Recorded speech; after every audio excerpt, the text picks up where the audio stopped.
বাংলাদেশ হেরেছে সত্য কথা, কবে হয়েছিল লাস্ট সেটা একটা রিসার্চের বিষয় হতে পারে।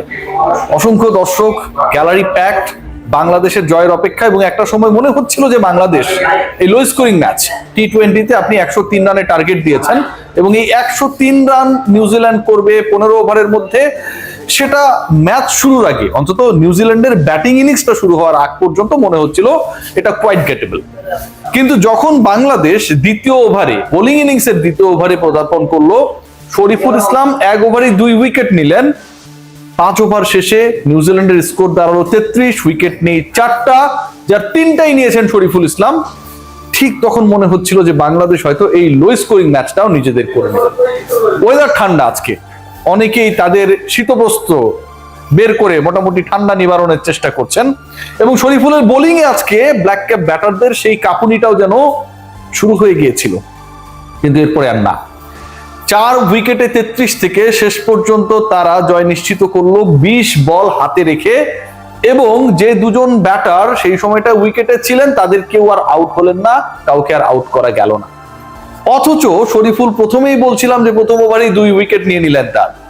শরীফুল একটা সময় হ্যাটট্রিকের সুযোগ তৈরি করলেন, শাক মেহেদি বোল্ড করলেন। নিউজিল্যান্ড একটা সময় মনে হচ্ছিল যারা ডিএল মেথডের যে পার স্কোর সেটাতেও পিছিয়ে ছিল, বাংলাদেশের যদি বৃষ্টি না নামে তাহলেই বরং ভালো হবে। ডিএল মেথডে আমরা জিততে চাই না, সেই ম্যাচটাই বাংলাদেশ শেষ পর্যন্ত জিততে পারলো না। কেন পারলো না সেই প্রশ্নের উত্তর খোঁজার যদি আমরা চেষ্টা করি, কয়েকটা পার্ট এখানটায় চলে আসে, যেখানটায় আসলে ক্রিকেটীয় স্কিলের থেকে আমার কাছে মনে হয় ক্রিকেটারদের টেম্পারমেন্টটা অনেক বেশি গুরুত্বপূর্ণ ছিল। যেই সময়টায় তাওহিদ হৃদয় রান আউট থেকে বেঁচে গেলেন, অপর প্রান্তে শামীম হোসেন পাটোয়ারি, প্রথমত ওই রানটা নেওয়ার দরকার ছিল না। এরপরে যখন তিনি প্যাভিলিয়নে ফিরে যাচ্ছি ভাব, শামীম পাটোয়ারি এবং হৃদয়ের মধ্যে যে পারস্পরিক ডান দিকে একটা সিচুয়েশন, সেটা কিন্তু চোখে পড়ার মতো। হৃদয় শেষ পর্যন্ত আউট হন নাই, কিন্তু দুজন অসন্তুষ্ট ব্যাটার 22 গজে ছিলেন। শাক মাহাদি যখন উইকেটে ছিলেন, শেষের 2 উইকেট পড়লো, এবং শেষ 2 উইকেটের শরীফুল এবং রিপন মন্ডল দুজনই বোল্ড হয়ে আউট হয়ে গেলেন। অপর প্রান্তে বোলিং এন্ডের প্রান্তে ব্যাটার হিসেবে দাঁড়িয়ে থাকা শাক মাহাদির এক্সপ্রেশন বলে দিচ্ছিল পারলে তিনি পেটান।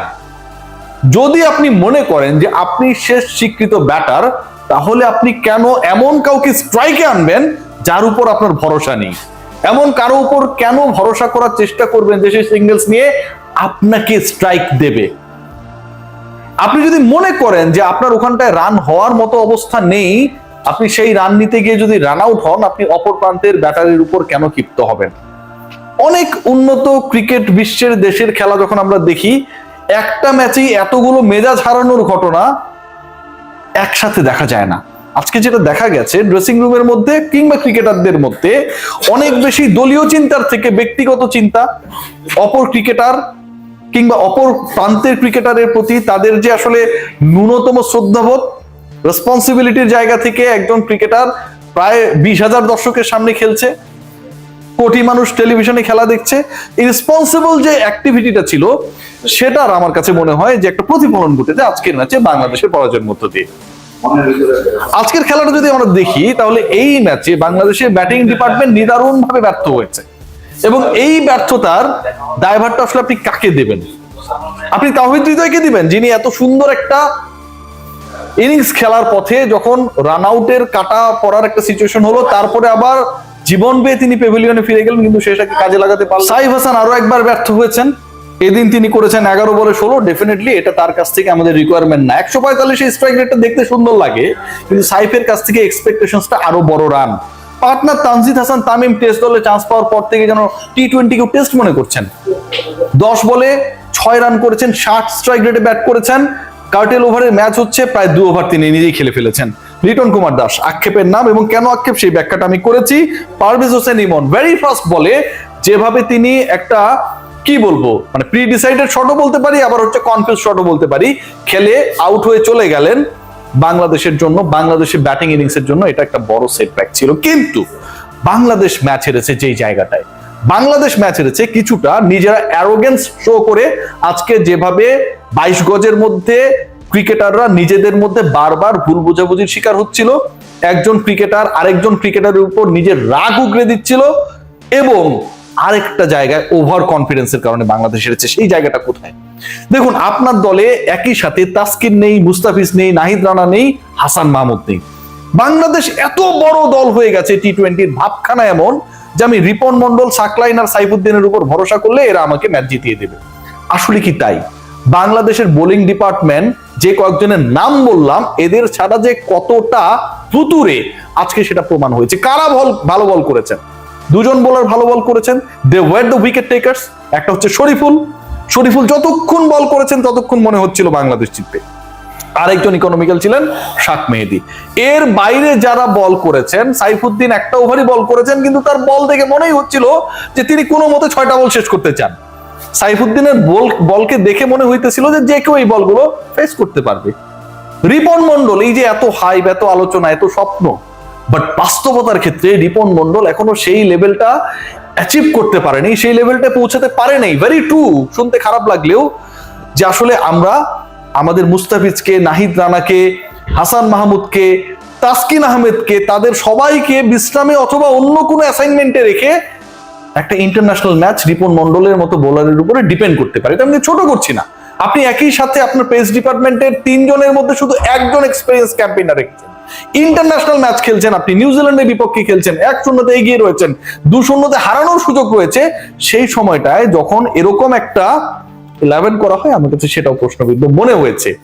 এক্সপেরিমেন্ট আপনি করেন, নো প্রবলেম, বাট সাইফুদ্দিনের ইনক্লুশনটা আমার কাছে খুব ভালো, খুব গুরুত্বপূর্ণ, এক্সক্লুসিভ মনে হয় নাই।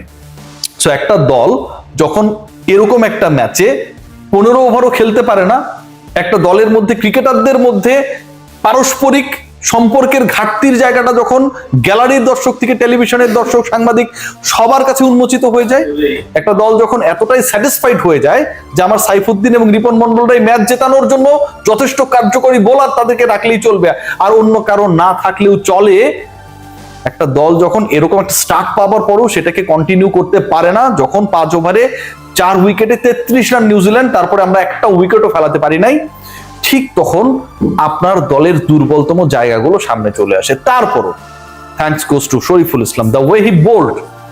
এই শরীফুল ওয়ানডে সিরিজে অসাধারণ করেছেন, দারুণ ইকোনমিক্যাল ছিলেন, 5টা উইকেট পেয়েছেন। অনেক বেশি উইকেট অনেক বোলারের মতো হয়তো পান নাই, 5 আর মারেন নাই, কিন্তু end of the day he is a changed bowler totally.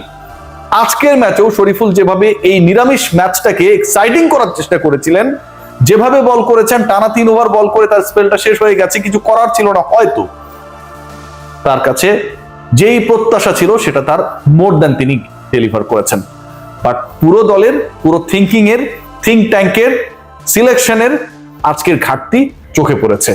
Bangladesh দল batting wise top order totally failed, এই সিরিজটা সেটা দেখিয়ে দিয়েছে। মিডল অর্ডার তারা কখন ভালো করবে, কখন খারাপ করবে, দেয়ার ইজ নো ক্লু।